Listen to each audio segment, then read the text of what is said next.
పుదీనా కొత్తిమీర పచ్చడి సిరీస్ 6లో తయారు చేసుకుందాము. ఇక్కడ నేను ఒక పెద్ద కట్ట కొత్తిమీర, ఒక కట్ట పుదీనా తీసుకున్నానండి. శుభ్రంగా క్లీన్ చేసి కడిగి ఫ్యాన్ కింద తడి లేకుండా ఆరబెట్టుకోవాలి.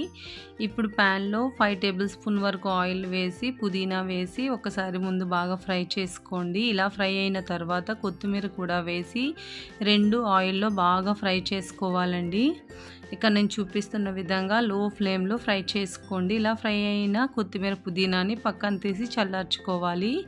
20-25 ఎండుమిరపకాయలు వేసుకొని బాగా వేపి పక్కన పెట్టుకొని 1/2 టీ స్పూన్ మెంతులు, 1 టేబుల్ స్పూన్ ఆవాలు, 1 టేబుల్ స్పూన్ జీలకర్ర వేసుకొని వేయించి పక్కన పెట్టుకొని పూర్తిగా చల్లార్చుకోవాలి.